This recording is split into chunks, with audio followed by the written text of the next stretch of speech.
So, you want to learn how to survive autism?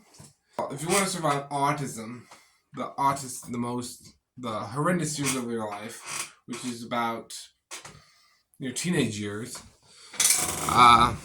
Although it could depend on the situation, because in the future you might get either the worst happening to you or maybe another childhood. I don't know, but generally the crappy teenage years. Here's how to survive it. So if you have sensory, rule number one, if you have sensory overload or sensory, it's good not to avoid things that you like. So you need to confront the things you like and enjoy them, despite if it makes you feel weird or makes you feel uncomfortable. Because what happens is once you use your sensory stuff, like, oh wow, I'm almost hitting it, and then you go down into a quiet place. But if you keep in that quiet place, you will basically be so sensitive. I know this from the experience. If you become so sensitive that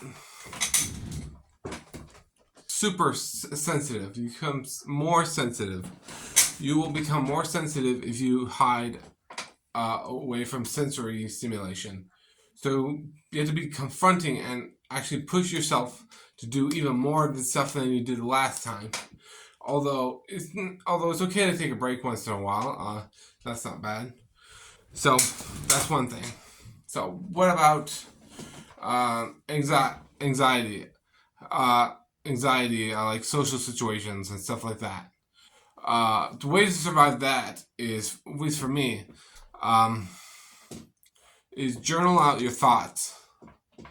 Journal out all your thoughts that you're having, and at the end of the day, obviously, not at the beginning. And so journal out your thoughts. That relieves a whole lot of mental stress. Let me tell you, it's kind of, I do a bunch of, like, I do like 1 or 2 pages of journaling, and I'm like, it's so much better. So yeah, journaling is another one. Another thing is meditating. To avoid negative emotions, I highly recommend you meditate. I do it at least once a day.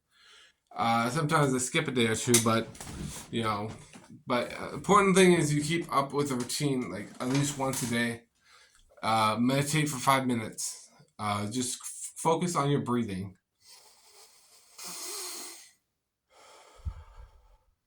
Actually, I think breathe in through your nose, breathe out through your mouth. And as far as stuff that you're very interested in, like myself, I'm interested in whatever this is. Just as far as that,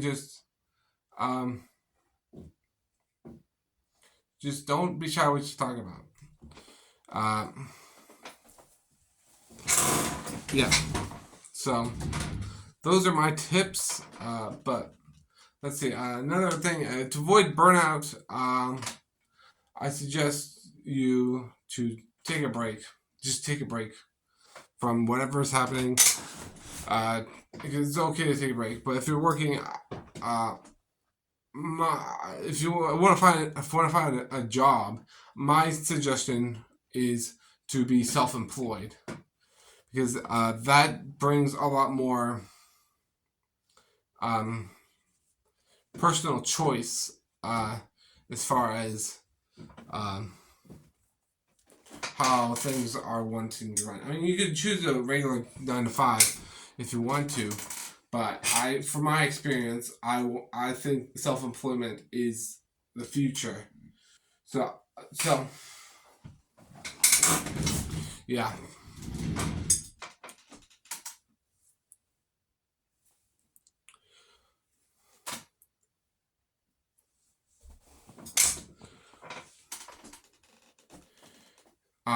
Anything else?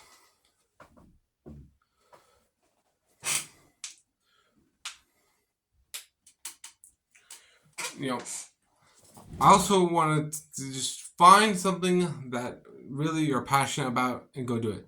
So these past couple months, I have been basically working so hard to start a business or doing something. I'm working on my art skills.